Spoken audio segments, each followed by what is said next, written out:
En el nombre del Padre, del Hijo y del Espíritu Santo. Amén.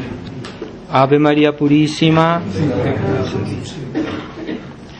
Estimados hermanos, estimados fieles, hemos escuchado este Evangelio de esta tempestad en la cual en la barca que iban nuestro Señor y los apóstoles se vio en grave peligro. ¿Y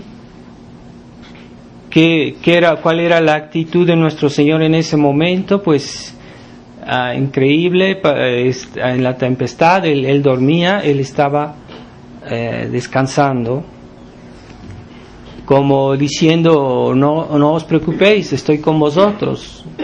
Él es Dios, y los apóstoles no debieron agitarse o temer. Por eso nuestro Señor les reprocha su falta de fe y les dice: ¿por qué, hombres de poca fe, tenéis temor, tenéis dudas? Y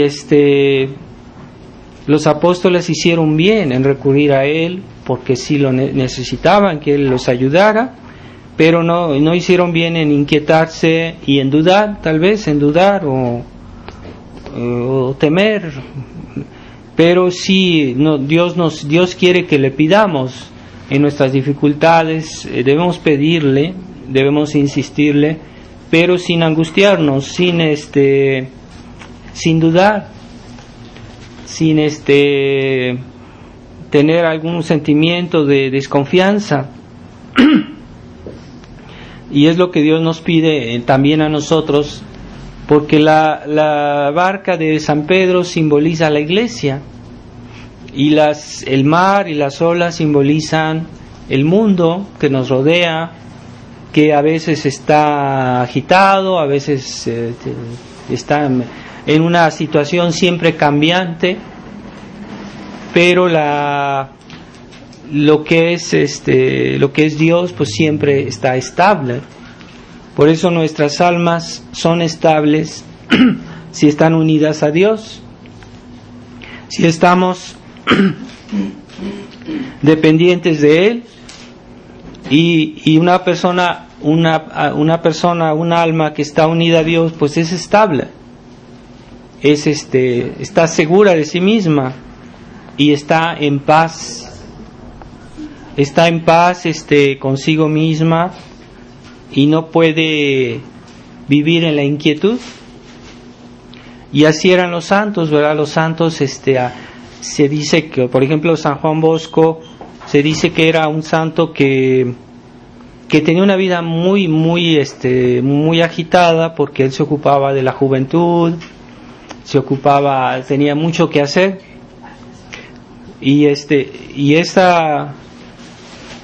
pero él siempre estaba en la serenidad, estaba cerca de Dios, sí, es un ejemplo, ¿verdad? Pero no solo San Juan Bosco, sino todos los santos han sido así, ¿verdad?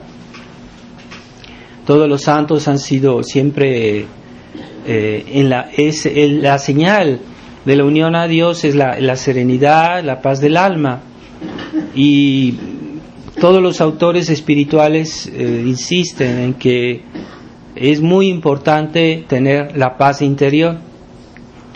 No se trata de esa paz perezosa, negligente, que es una falsa paz, sino se trata de tener una paz interior que al mismo tiempo es laboriosa, está llena de celo, de preocupación por servir a Dios, pero sin agitación interior, sin desconfianza, sin temores exagerados. Esa es la paz que Dios nos pide, y un alma que vive en ese estado pues puede santificarse bien, puede santificarse mejor.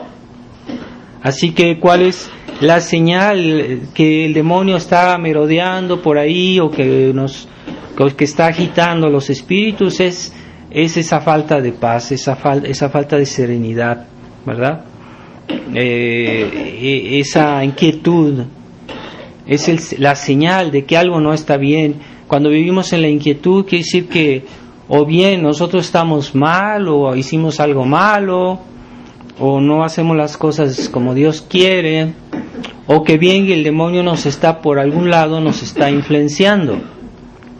Entonces, insisto, la paz cristiana no es una paz perezosa, una paz de negligencia, una paz de desinterés o de falta de celo. No es eso, ¿no? Porque los santos tenían siempre la paz interior, pero eran muy activos en las obras de Dios. No quiere decir que hay que dejar de hacer nada, ¿verdad? Esa paz, de la inactividad o negligencia, no es esa paz, la paz de Dios. Pero una persona que reza, que cumple bien los mandamientos, que hace sus obligaciones, que vive, evita el pecado, que está cerca de Dios en su corazón y en su vida, pues está en paz. Es una persona que está en paz, que vive en la serenidad, aun si puede ser una persona muy activa. Pongamos una madre de familia que tiene hijos y que tiene que cuidarlos y que todo el día está trabajando por hacer sus deberes de madre de familia, pero no quiere decir que es una persona que ha perdido la paz. Y los hogares realmente cristianos respiran la paz, ¿verdad? Respiran la paz. No son esos hogares modernos en que todos están con problemas, que diferencias, oposiciones, discusiones, siempre hay algo de qué pelear. Entonces no es esa la paz de un hogar cristiano.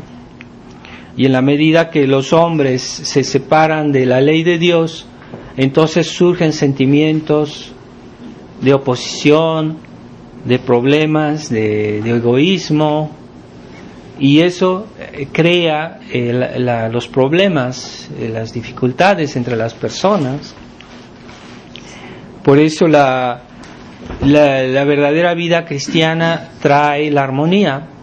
Cuando nosotros respetamos las leyes de Dios, respetamos la voluntad de Dios, respetamos los sentimientos que Dios ha puesto en nuestras almas, pues eso genera armonía entre los hombres. Es que Dios es armonía. Dios es el que hizo el mundo, las cosas, y por sí mismo Dios tiende a conservar su obra. Es lo que Él quisiera, pero no lo dejamos hacer a Dios a veces nosotros, los hombres, porque o bien tenemos nuestros defectos, o bien no queremos colaborar con su obra. Y el mundo que hoy conocemos, es un mundo agitado. Nunca fue un mundo tan agitado, nunca se ha visto algo así. El mundo hoy es cambiante, en todo sentido, a todo nivel. Hay siempre cosas, hay nuevas cosas que pasan y la gente no está estable. Y entonces esto genera mucha inquietud, mucha falta de orden en el interior de los corazones. Y cada día los hombres siguen más sus caprichos, sus pasiones, y por eso el mundo tiene problemas. ¿Cómo no va a haber problemas si los hombres obran por egoísmo, por sentimientos negativos, pecados que se dañan a la misma persona que los hace y a los que están alrededor? Entonces, ¿cómo vamos a pretender que Dios nos dé la paz, nos dé la prosperidad, si nosotros no vivimos en el orden de Dios? Y fuera de Dios no hay orden. Y en eso consiste también el infierno, donde está Dios más ausente, es en el infierno, y ahí es el caos, es el desorden total, es el vértigo completo en el que viven los condenados, porque Dios está ausente.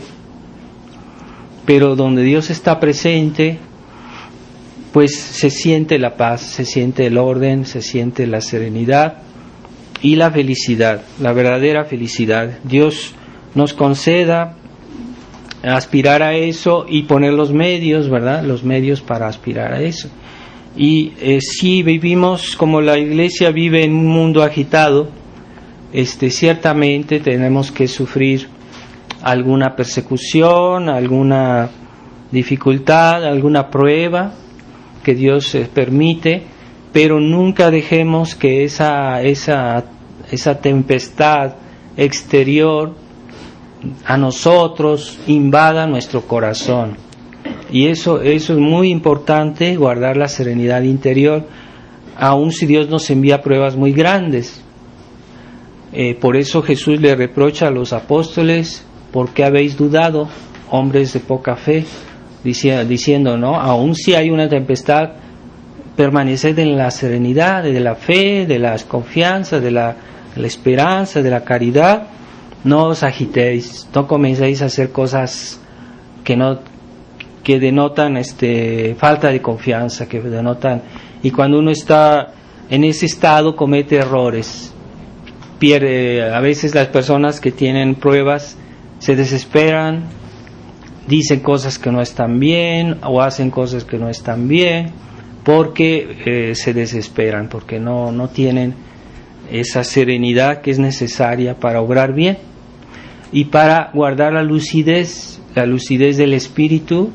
Una persona que está agitada no juzga bien las cosas, no tiene la lucidez mental para actuar como debe ser. Entonces debemos tener cuidado de permanecer lúcidos, sobre todo en situaciones difíciles.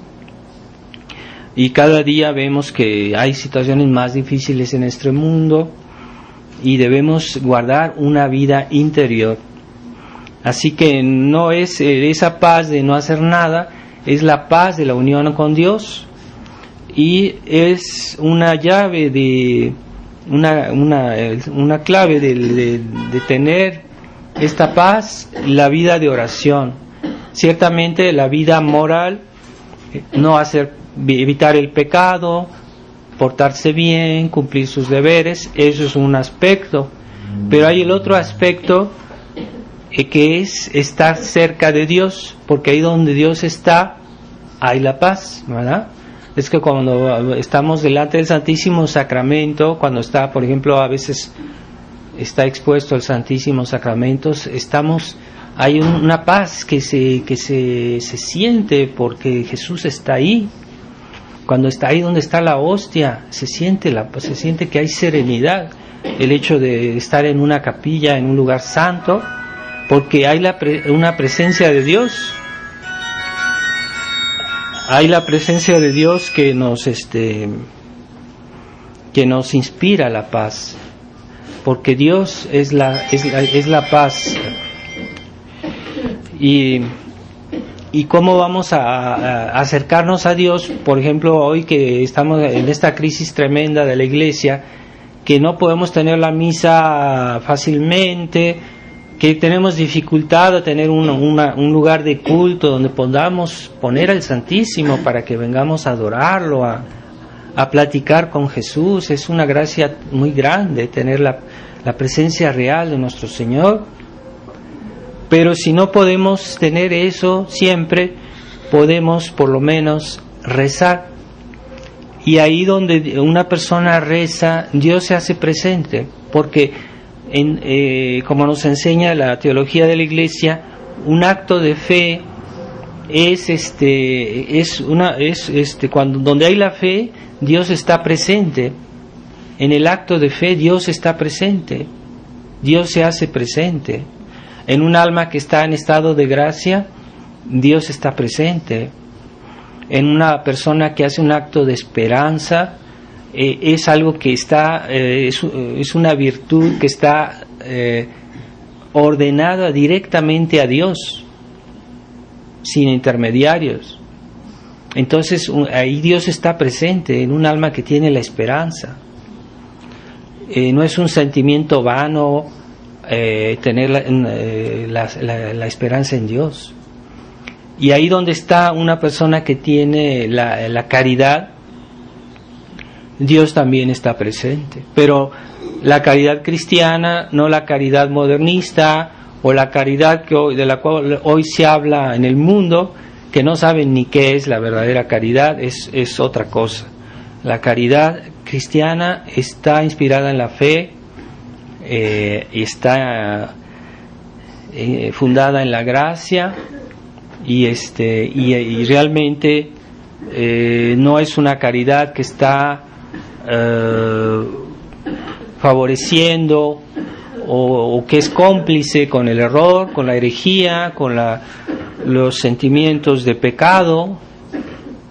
Esa no es la verdadera caridad, es un sentimiento humano que cualquier persona lo puede tener, al pecador más perdido lo puede tener, que esté separado de Dios.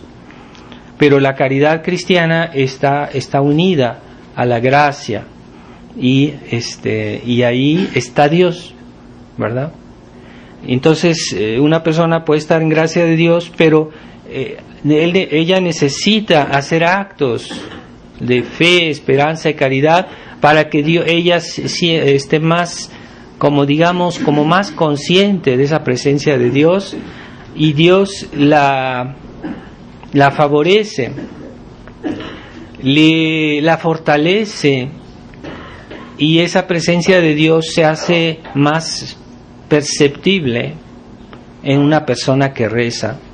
Entonces sí, Dios puede suplir en cierta manera esa ausencia que hoy hay de misas católicas o de lugares de culto realmente católicos. Dios puede hacer eso si nosotros rezamos, en cierta manera, para suplir nuestra necesidad que tenemos de Él, de su presencia. Debemos rezar más, de rezar el rosario, rezarlo bien, no rezarlo así de una manera mecánica, no, digamos nuestro rosario con mucha atención, con mucha fe, y realmente Dios se hace más presente en nuestra vida. Es algo real, no es imaginario, no es un símbolo, y tratemos de aumentar esta vida de oración, que el mundo ya no entiende.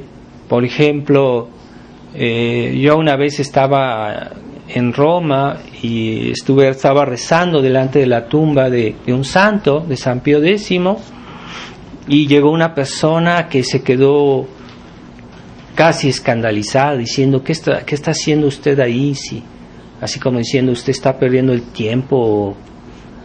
No entendía qué es rezar, no entendía para qué sirve rezar, como que es una cosa muy tonta, o que es puro perder el tiempo, ¿verdad? Entonces hoy es el concepto mundano de la oración. Dicen que las personas que rezan son personas fanáticas, personas tontas, que están ahí perdiendo el tiempo. Pero si estamos en contacto con Dios, ¿qué puede haber de más grande, de más útil, que Dios se haga presente en nuestra vida? Y que esa presencia no es en vano, porque nos da fortaleza, nos da alegría, nos da paz, nos da serenidad, y Dios nos ilumina en nuestros actos, porque muchas veces tenemos que tomar decisiones, que decir esto, y Dios está presente en nuestro actuar de nosotros. Dios nos ayuda, la presencia del Espíritu Santo. Entonces hay que creer en eso, en la presencia de Dios. Ciertamente la presencia eucarística, pues ahí Dios está con su cuerpo, su sangre, su alma, su divinidad. Como Él está en el cielo, está presente en la Eucaristía. Pero también Él está presente en todo lugar por su presencia divina, como Dios está en todo lugar. pero esa presencia no se percibe si uno no reza. Y esa presencia no nos ayuda si nosotros no rezamos. Así que Dios está en todo lugar, incluso Dios está presente en el infierno, como está presente en todo lugar, pero los condenados del infierno no lo perciben, no lo ven, no lo sienten, ¿no? Y eso es lo que los hace sufrir tanto, esa ausencia de Dios, ausencia total de Dios. Y nosotros debemos, creemos que Dios está en todo lugar, pero no lo percibimos o no sentimos su ayuda porque no rezamos. Entonces, ¿por qué a veces cometemos algún error? ¿Por qué a veces decimos alguna tontería? ¿Por qué a veces caímos en algún pecado? Pues no estamos suficientemente cerca de Dios y somos frágiles. En el momento que se levanta esta tempestad, caemos porque no tenemos tal vez las reservas espirituales para resistir por nuestra culpa, por nuestra negligencia en la oración. Hoy muchas personas en la tradición que leen muchas cosas interesantes, muchos libros, saben muchas cosas, pero hay muchos que no rezan. Y por eso esa ciencia degenera en una forma de fariseísmo o de razonamientos fuera de lugar, porque no basta la ciencia de las cosas de Dios si uno no tiene la presencia de Dios, la cercanía con Dios, la familiaridad con Dios, y eso nos lo da la oración. Y no nos hagamos ilusiones, esa cercanía no es posible si vivimos en pecado mortal. Dios nos ayuda de alguna manera, pero es la gracia de Dios que se tiene a una persona que no está en pecado mortal. La verdadera caridad está presente en una persona que está en gracia de Dios. Entonces, yo he conocido personas así que dicen que están muy convencidas respecto a la tradición, pero que viven en pecado mortal. Entonces, no está bien, o sea, tienen una debilidad muy importante respecto a cuando vengan los ataques del demonio, los ataques del mundo o los ataques de la carne, porque no viven en gracia de Dios. Entonces, si tienen oportunidad, hay que confesarse. Si tienen la posibilidad de tener un sacerdote, hay que confesarse regularmente.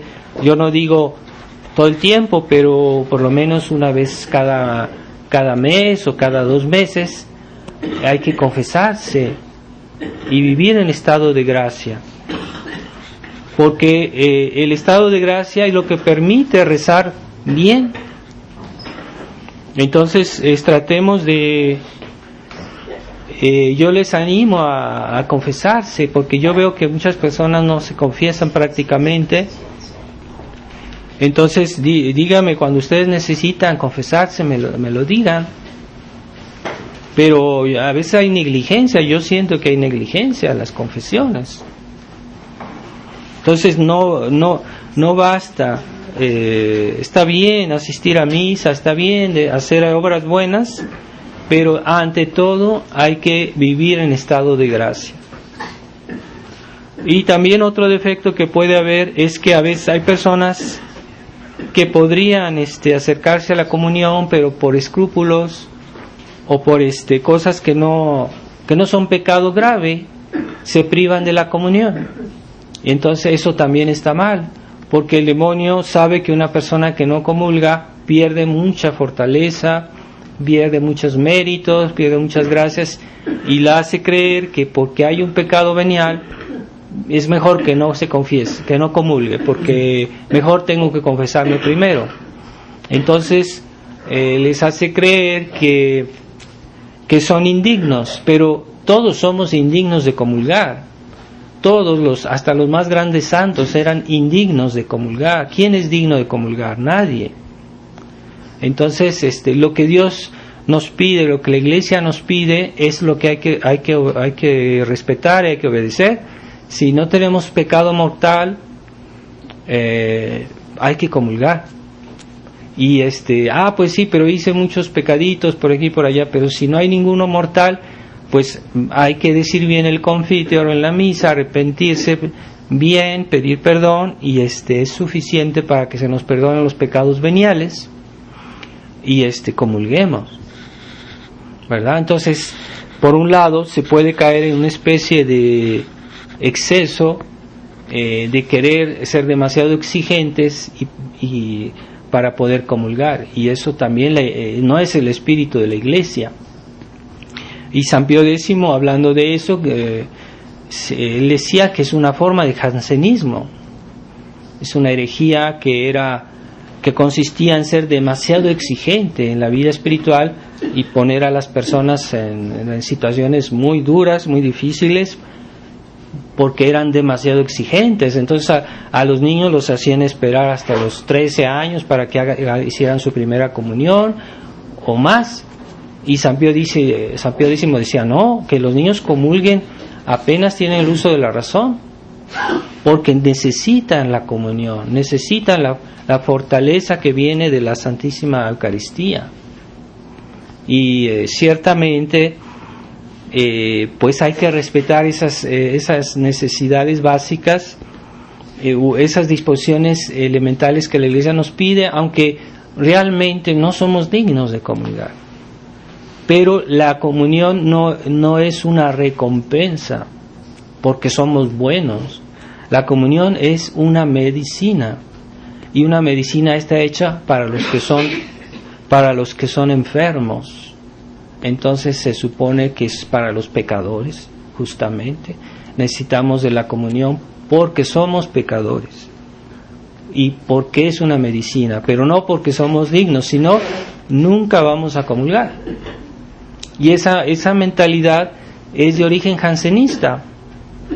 Por eso nosotros no debemos caer en eso. Mucha gente a veces no comulga casi nunca porque dice, no me siento digno, o sea, o que el otro día tuve un pequeño disgusto o dije una mentira. No es suficiente, tiene que ser un pecado grave.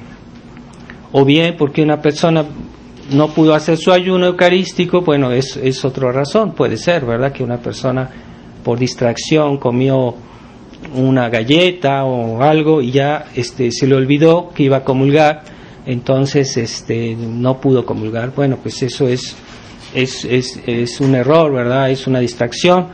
Por eso no debemos juzgar a la gente. Por ejemplo, si alguien no comulga, pues no juzguemos, ahí puede haber otras razones, ¿verdad?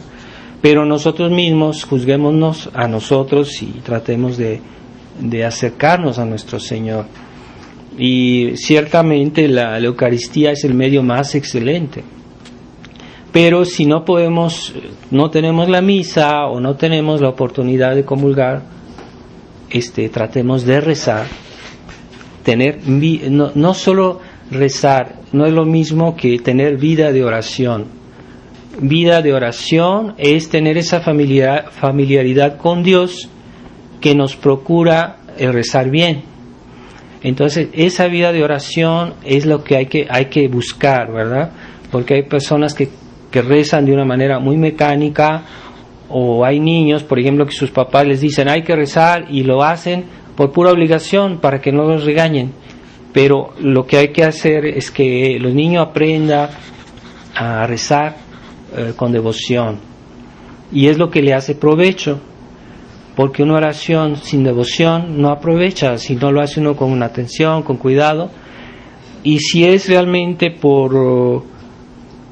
a propósito que alguien no reza bien, entonces esa oración no solo no le hace bien, sino que le hace mal, porque se vuelve un pecado. Una oración dicha mal a propósito es pecado, mejor no rezar así. Por eso cuando recemos tratemos de ponernos en un lugar tranquilos y realmente concentrémonos en lo que estamos haciendo, y esa oración nos hace provecho. esa oración nos santifica, nos obtiene gracias, nos obtiene dones del cielo. Y las personas, los cristianos que han olvidado la oración, son la desolación de la iglesia. ¿Por qué? ¿Por qué vemos que el mundo está tan mal, que la iglesia católica está tan mal, y que los sacerdotes están tan mal, y que los obispos están tan mal? ¿Por qué? Porque desde hace ya tiempo se introdujo en la iglesia el activismo, que es un error que fue también condenado por la iglesia. El activismo consiste en querer tener una actividad cristiana, querer convertir a los demás cuando uno mismo no está convertido. ¿Cómo uno puede santificar a los demás si uno no se santifica a sí mismo? Es una ilusión, es una falsedad. Y el problema es que esa actitud la tomaron muchos sacerdotes, con esa mentalidad moderna de hacer actividades muy aparentes, muy exteriores, y esos sacerdotes se vaciaron de Dios y hicieron que la iglesia se vaciara también de Dios.